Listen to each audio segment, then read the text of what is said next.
Ifuna's father kicked her out of the house and disowned her because she got pregnant out of wedlock. Everyone pleaded with him to forgive her. His wife, Mama Ifuna, his best friend, Mr. Andrew, but he wouldn't budge. 3 years later, he would come to regret his decision when Ifuna returned with a shocking truth. What did she reveal after all that time? And how would her father respond when everything came to light? In the peaceful village of Uzoma, there lived a sweet, cheerful, and radiant girl named Ifuna. At just 17, her bright eyes sparkled like stars, and her gentle smile warmed every heart she met. The villagers adored her for her kindness and humility. Each morning, as she walked through the village, she greeted the elders with a respectful smile and cheerful voice. Even the grumpiest old man would break into a grin at the sight of her. "That girl is a treasure," they often said. "Her heart glows like the morning sun." Parents used her as an example when correcting their children. "Why can't you be more like Ifunanya?" they'd ask. "Have you ever seen her fight or behave rudely?" She lived with her parents in a small, cozy house. Her mother, known as Mama Ifuna, was a lovely woman who sold food items at the village square. People often said Ifuna got her beauty and warm nature from her. Her father, Chief Okeke, was a respected elder. He was tall, proud, and firm. His voice carried weight, and his presence commanded attention. He adored Ifuna, calling her the joy of his old age and his greatest pride. But one day, everything changed. Ifuna, who usually woke up early and sang while doing chores, became unusually quiet.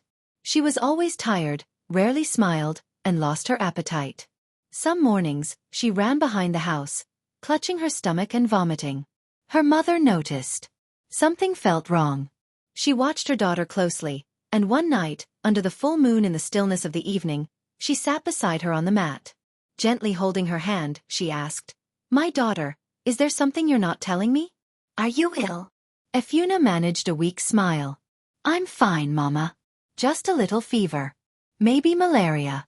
Don't worry, I've taken some herbs. I'll be okay." But her mother wasn't convinced.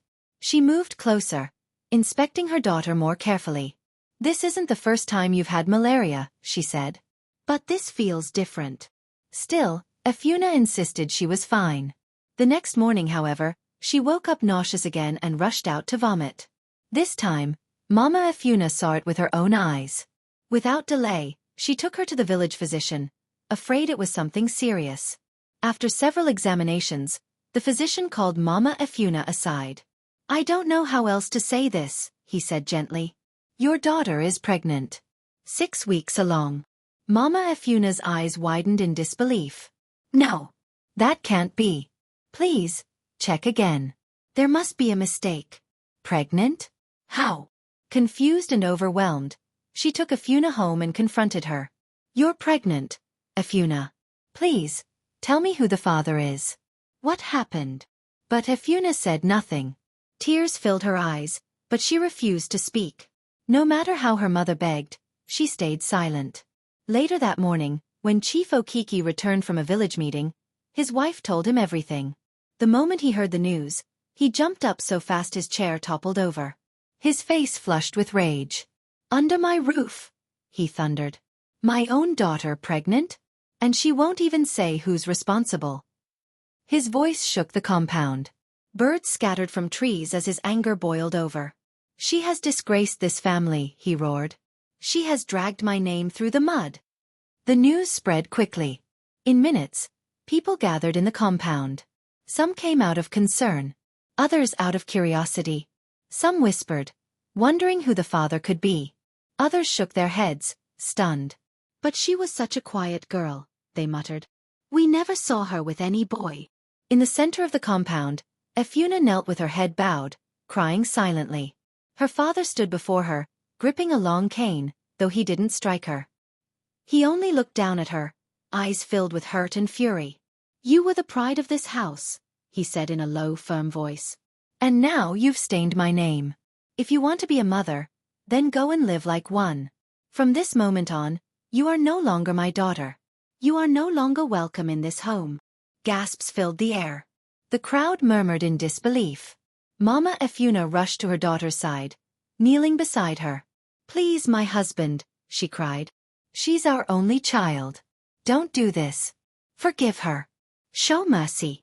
But Chief Okeke turned away, his jaw tight, his heart heavy but resolute. He wouldn't listen. And in that moment, his best friend Mr. Andrew, recently returned from America, arrived at the compound. "What is going on?" he asked, confusion and disbelief written across his face. When he was told about Ifuna's pregnancy and her refusal to name the man responsible, he was stunned. Still, he tried to intervene, hoping to calm the storm, to plead with his friend on the girl's behalf. But Chief Okeke wouldn't listen. His heart was closed. No one's words could reach him. Without saying a word, he stormed into the house, gathered all of Ifuna's belongings, and threw them out. Then, without another glance, he locked the door behind him.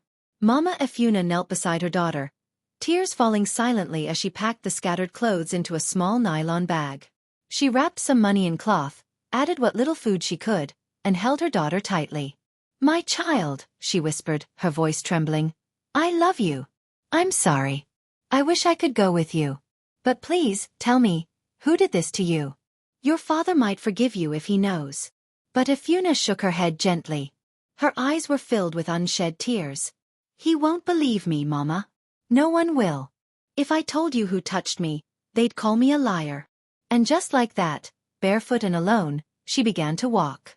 She looked back once. No one called her name. Not her father, not even the villagers she once helped with joy. They stood silently, whispering among themselves. She heard them clearly. "I thought she was better than this. A wolf in sheep's clothing.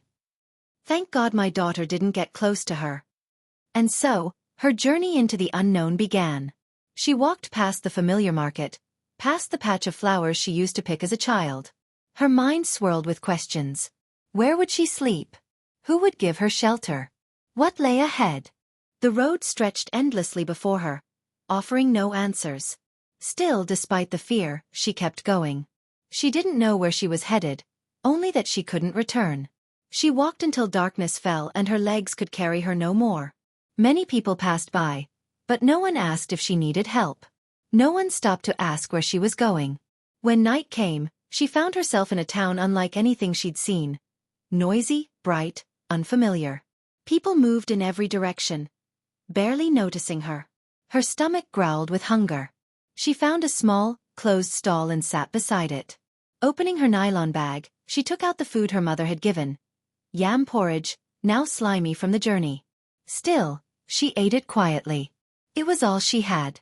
When she was done, she curled up on the cold ground, using her bag as a pillow and wrapping her feet with the piece of cloth her mother had packed. The exhaustion took her quickly, and she fell asleep under the open sky. The next morning, she awoke to a circle of strangers staring down at her. Fear gripped her heart. She sat up, confused. Among the crowd, one woman's eyes held something different. Not judgment, not pity, but concern. "Who are you? What are you doing here?" the woman asked, gently but firmly. Trembling, Ifuna answered quickly, her voice cracking. "My name is Ifuna. Please don't hurt me. My father threw me out because I'm pregnant." The words came out heavy, but the effect was immediate. The crowd slowly drifted away, whispering as they left. Only the woman remained, watching her closely. Ifuna glanced around and noticed, to her horror, that her nylon bag was gone. "You look tired and hungry," the woman said after a pause. "Everyone here calls me Mama Udu. Come with me. I will take care of you." Ifuna hesitated. "I don't have money," she said quickly, afraid of being turned away. "I didn't ask for money," Mama Udu replied gently. "I asked you to come. I once had children too. Let me care for you." With that, Ifuna gathered what little she had and followed her. She didn't know where they were going, but she wasn't afraid. Mama Udu's house was small, just 2 rooms with cracked walls, but it felt safe, far better than the streets. Mama Udu took her in like a daughter. She gave her a bed, warm water to bathe, clean clothes to wear. Every night, she rubbed Ifuna's swollen feet with shea butter and whispered soothing words. Bit by bit, Ifuna's smile returned. Yet deep within her, a part remained broken.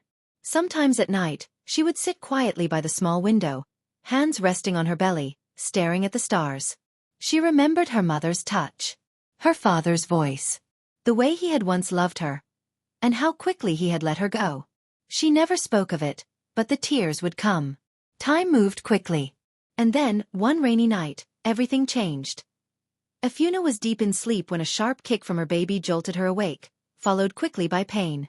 She cried out, "Mama Udu!" Within seconds, Mama Udu was at her side, hastily tying her wrapper, her eyes wide but calm. She held Ifuna's hand firmly and whispered, "It's time. You're stronger than you think. Hold on to me and push." Outside, the rain poured and the wind howled, but inside, Ifuna fought through the pain. She cried out, squeezed Mama Udu's hand, and pushed with everything she had. Her body trembled, her breath came in gasps, but she didn't stop. And just before dawn broke, a baby's cry echoed through the room. A healthy, beautiful baby girl had arrived. They wrapped her in an old cloth, and when she let out her first cry, it was as though the room lit up with hope. Ifuna gazed at her daughter's tiny face and smiled weakly. "I'll call you Adora," she whispered, "because you are my joy." Mama Udu beamed, placing the baby gently in Ifuna's arms. The moment was peaceful, warm. Yet, even as she cradled Adora, a quiet sadness lingered in Ifuna's heart. She wished her mother could have been there to see her granddaughter, to hold her hand through this moment. For a while, though, it seemed like she had finally found a safe place. Mama Udu's small house had become a haven. But peace didn't last. 1 month later, on a quiet rainy night, Adora lay asleep beside Ifuna, her small body wrapped snugly. Ifuna, too, had drifted off, exhausted. But in the middle of the night, faint whispers stirred her awake. At first, she thought it was the wind. Then she heard them again. Voices, hushed and deliberate, coming from the next room. Her heart began to race. She glanced at Adora, who was still sleeping soundly, then carefully got up and tiptoed to the door that separated them from the voices. She pressed her ear against the wood and listened. "She's a beautiful baby," Mama Udu whispered. "Strong and healthy. And the mother? Very young. No one's looking for her. She's got no family anymore." Ifuna's breath caught in her throat. Her knees weakened. Then, a man's deep voice responded. 500,000 naira. That's my offer." Mama Udu chuckled softly. "Ah, Alhaji. That's too small. This child will grow into something special. Let's make it 650, and add a bag of rice. You can take the baby tomorrow night." Ifuna's body went cold. Her baby. They were planning to sell Adora. She leaned closer, her hands shaking. Through a small crack in the door, she saw him, a well-dressed man, adorned in shiny white native wear and a gold wristwatch, calmly counting bundles of money. Beside him sat Mama Udu, the same woman who had nursed her, fed her, and promised her safety. She was smiling, bargaining, selling her child. Ifuna slapped a hand over her mouth to hold back a cry. Tears spilled down her cheeks. Her heartbeat thundered in her ears. Suddenly, Adora stirred and began to cry. Ifuna rushed back to the bed and lay down, curling up beside her daughter and pretending to sleep. She held Adora close, whispering softly, "No one will take you." "No one," she repeated, over and over. Just like the day she had walked away from her father's house, Ifuna knew what she had to do. Before sunrise, she was gone. She left quietly, with Adora pressed tightly to her chest. Mama Udu never stirred. Ifuna walked for hours, stopping only to ask directions to the nearest town. Her feet ached, her stomach growled, and Adora cried with hunger.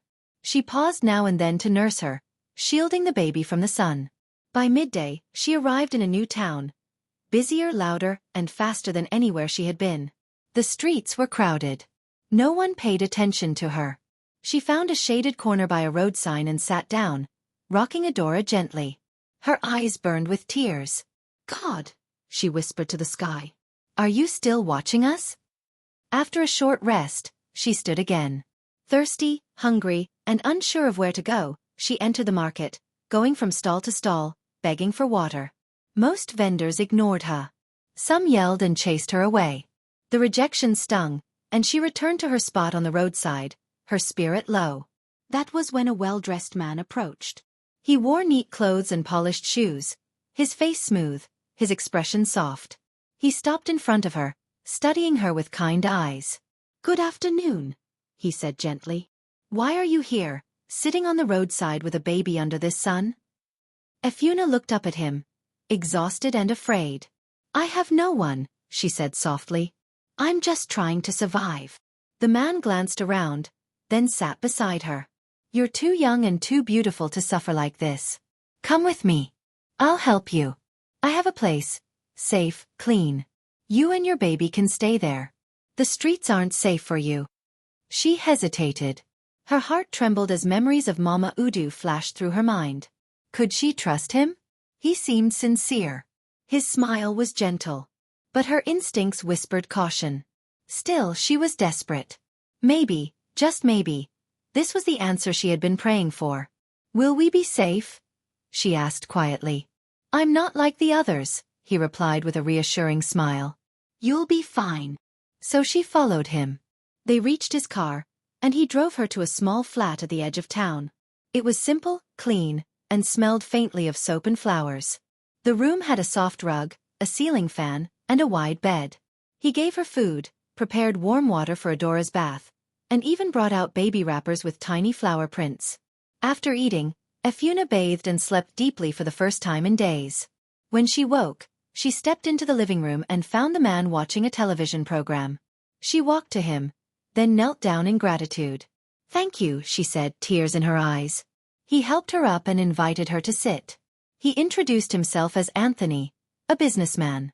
Then he asked about her story, and Ifuna, with trembling voice and teary eyes, told him everything.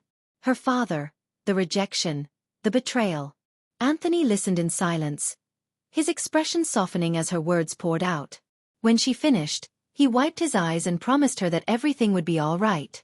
And she believed him. For the next 3 months, things seemed peaceful. Anthony bought her new clothes, treated Adora with kindness, and gave them comfort like they had never known. One day, before anyone could react, Mr. Andrew vanished. His phone lines stopped going through, and the address he had given led nowhere. Chief Okeke was left broken, his lands gone, his money stolen, and his reputation in ruins. Other chiefs who had lent him money turned their backs on him. For the first time, the once proud man walked through his compound with shoulders bent, avoiding the eyes of those he once ruled. The silence in his home became louder. Back in the church compound, Ifuna's life had quietly blossomed. Adora had started school, her laughter echoing through the courtyard as she skipped with other children. She was bright and kind, much like her mother. Every evening after school, she would run into her mother's arms, eager to tell her about her day. Ifuna worked hard at the church bakery, eventually opening a small stand by the roadside where she sold pastries. People stopped not only because of how good her meat pies were, but also because of her warmth. One afternoon, as she packed up her stall, a car pulled up beside her. A young woman stepped out, holding a flyer. Excuse me, she said gently. Are you Ifuna? Ifuna turned slowly, unsure whether to answer. I'm a volunteer with a group that reunites displaced women with their families. Someone's been looking for you. Your mother. The paper the woman held had a picture of Ifuna taken years ago and a message from Mama Nana. To my daughter, I never stopped loving you. I pray to see you again, even if just once. Tears filled Ifuna's eyes. Her knees weakened. After all this time, her mother still searched for her. A few days later, Ifuna and Adora stood before the same compound she had once run from. The walls were older now, the paint faded. The scent of overripe guavas drifted in the breeze. She hesitated at the gate, her daughter's small hand wrapped in hers. Then the door opened, and Mama Nana appeared. Her back was still bent, but her face lit up like dawn. She didn't speak, she just opened her arms. Ifuna ran into them, and for a long time, mother and daughter stood in silence, tears soaking into each other's shoulders. Adora watched them quietly, then took a few steps forward and said softly, "Grandma." Mama Nana looked down, eyes wide, and then knelt to hold the child tightly. "You look just like her," she whispered. "You are a miracle." Inside, the house felt different now. Not because anything had changed, but because something had returned. Later that evening, as they sat on the veranda, Chief Okeke appeared. He stood at a distance, unsure if he was welcome. His eyes, once proud, were now full of sorrow. "I was wrong," he said quietly. "I let fear and pride make me lose my daughter."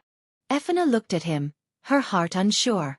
But when Adora got up, walked to the old man, and took his hand. Something inside her softened. Maybe forgiveness wasn't for the past, but for the future. That night, Ifunanya didn't cry. For the first time in years, she lay in a familiar bed without fear. Adora slept beside her, wrapped in warmth and the sound of the village night. Crickets chirping, trees rustling, and peace finally whispering through the air. Andrew disappeared, vanishing with all the money. The news spread quickly through the village, carried on whispers and smirks. Some people didn't even bother to hide their amusement. "The mighty chief has fallen," they said with mocking laughter. "Even yam sellers are richer than him now." Chief Okeke, once a man of great pride and presence, now limped with a weak stick, begging food from people he used to ignore. His once full cheeks had sunk, and the brightness in his eyes had long faded. He stopped attending council meetings, choosing instead to remain hidden in his crumbling compound. Children laughed when they saw him pass, pointing as they whispered. Only one person stayed with him. Mama Ifunanya. Though her body was weakening, her spirit held firm. She spoke little, often sitting beside him silently, her gaze distant, as if waiting for a door to open, for a voice to return. 2 years had passed since their daughter was driven away. Then one dry afternoon, Enji, an old friend of Mama Ifunanya, returned from a trip to the city and came to visit. She placed a hand gently on her shoulder and said, "I saw your daughter." For the first time in years, Mama Ifunanya lifted her head, a faint smile touching her lips as hope stirred in her heart. She asked question after question, about her child, about the baby, where they lived, how they survived. Enji chuckled and tried to calm her. "She's well. So is her daughter. I only saw her briefly at a crowded market, but she looked good." The village buzzed with the news. Some doubted the story. Others made cruel assumptions. "She's probably a prostitute now. How else could she survive in the city?" they muttered. But Mama Ifunanya ignored the noise. Her daughter was alive. That was all that mattered. In the city, one Sunday after church, Ifunanya was packing her leftover pastries when a well-dressed woman approached. She wore perfume that lingered in the air and jewelry that caught the sunlight. Her voice was calm, her expression kind. "You remind me of who I used to be," she said. Ifunanya looked up, surprised. The woman smiled and introduced herself as Auntie Clara. "I've been watching you. You carry yourself with grace, even in struggle. That's rare.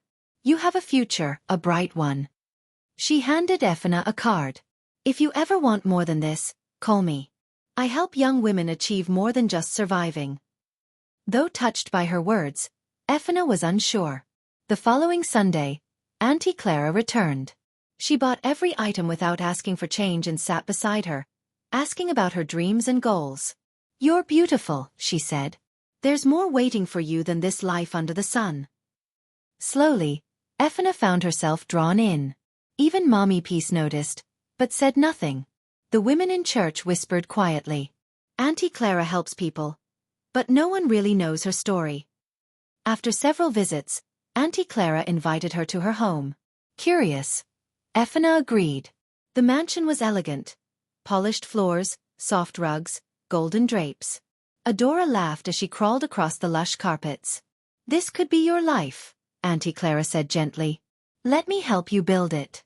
But behind the perfume and polished charm, there was something hidden. Many young women lived there. They had pretty clothes and shiny shoes, but their eyes lacked peace. They smiled often, but it always looked forced. Their laughter felt hollow, echoing through the halls like something rehearsed. Auntie Clara's words were always sweet, but heavy with pressure. "Do you want a better life?" she'd ask. "Rich people don't ask questions. They do what they must. You're too gifted to waste away in the sun." At first, it sounded like opportunity. Later it felt like chains. Then came a night that changed everything. Ifunanya visited again with Adora.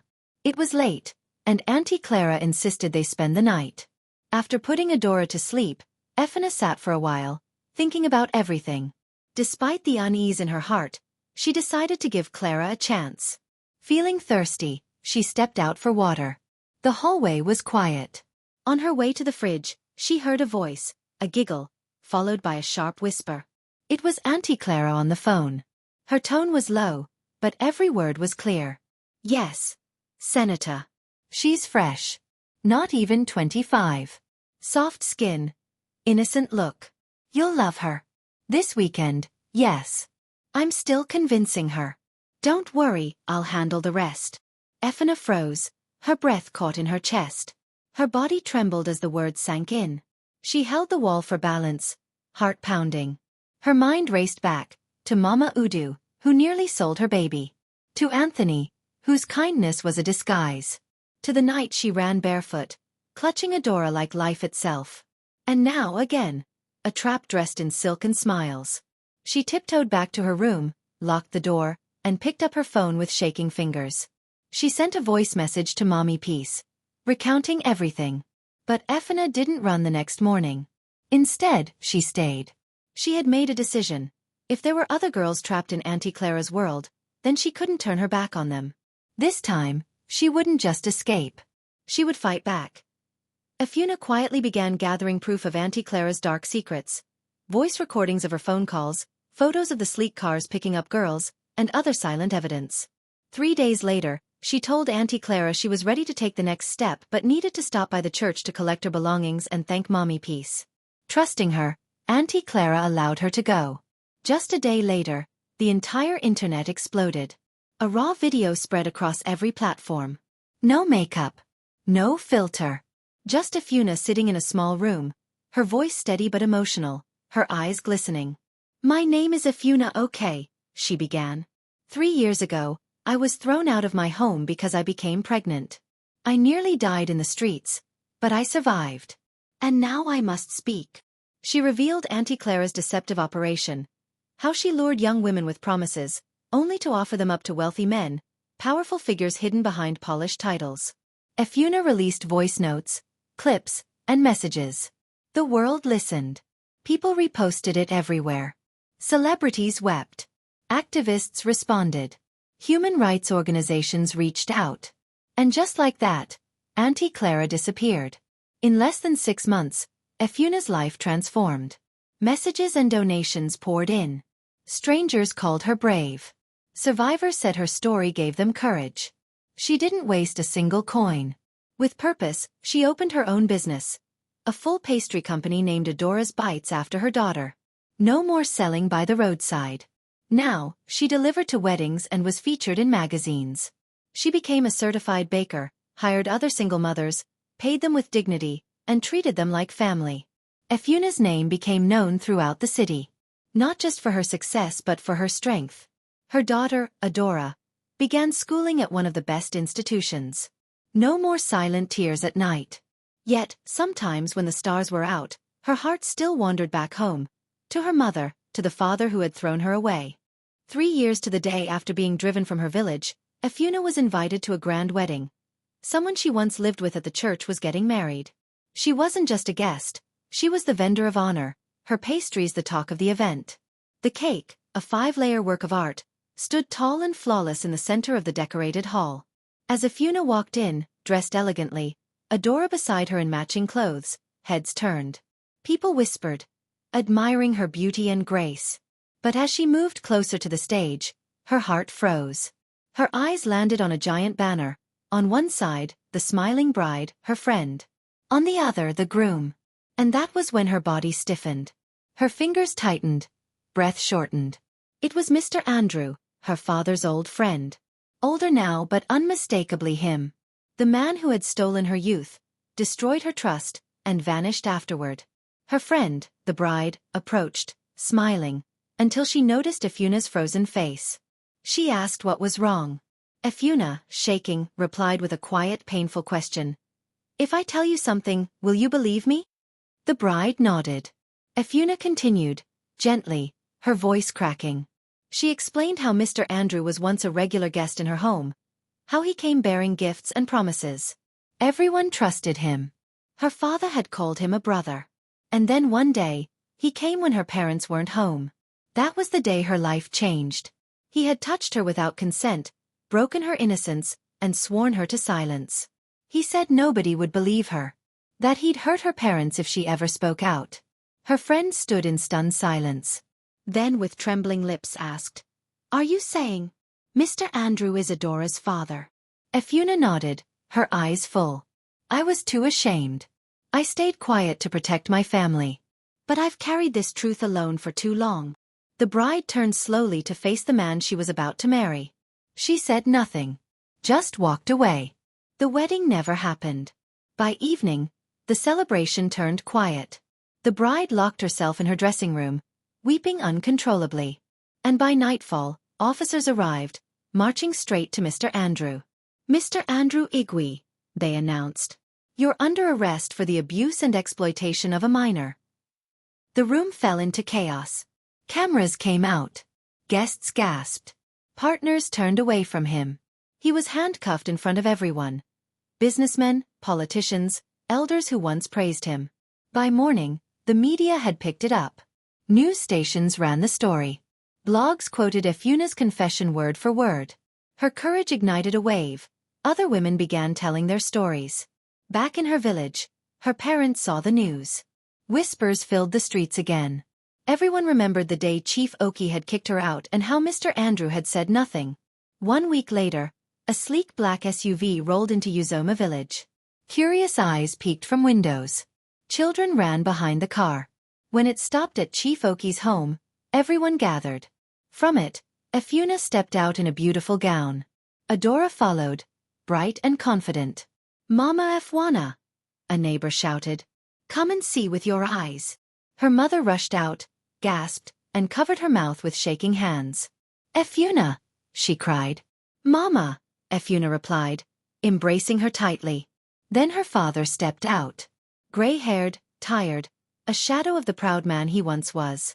"You," he began, but his voice faltered. Ifuna approached him. "You know the truth now, Papa," she said quietly. "I stayed silent all these years because you wouldn't have believed me. Mr. Andrew, the man you trusted. He's Adora's father." Gasps echoed around them. "I knew you'd defend him," she continued, "so I walked away." Chief Okeke dropped to his knees. "Forgive me, Efu," he wept. "I failed you. I chased away my child and paid the price." Ifuna knelt beside him, lifting him gently. "I forgive you, Papa. That's why I came." She pulled out documents, a deed to land in his name, another for her mother, and proof she had paid off every debt he had, debts caused by Mr. Andrew. She restored his name. "I'm not the same girl you abandoned," she said softly. "I'm the woman who rose through the fire, and I came not with anger, but to heal." He took the papers with shaking hands. Then lifted Adora into his arms. "Grandpa," she said, touching his face. "Why are you crying?" Chief Okeke laughed through tears, and the villagers began to sing. Not for their chief, but for the daughter who had returned a queen. Months passed. Uzoma village began to shine again. Chief Okeke moved humbly through the streets now, greeting those he once ignored. Mama Ifunanya smiled more and helped manage a village branch of Adora's Bites. Each morning, the scent of pastries filled the air. Ifuna became more than just a name. She became a force. She launched a foundation for abused girls and single mothers, built shelters, funded education, gave hope. She never wore a crown, but her strength ruled hearts. A girl once discarded, returned with everything. Mama Udu was later arrested for child trafficking. Anthony, the man who once preyed on her, met justice when a girl defended herself, leaving him scarred forever. This story teaches us not to judge people by the chapter we walk in on. Mistakes don't define a person's ending. Everyone deserves a chance to grow, to rise. And while silence can protect the wicked, truth brings healing. Ifuna's silence came from fear. But when she found her voice, it didn't just save her. It saved many. The one they cast away became the one who lifted them. Pain can shape you, but it doesn't have to break you. Healing is a choice. And what matters most is not what hurt you, but what you do after.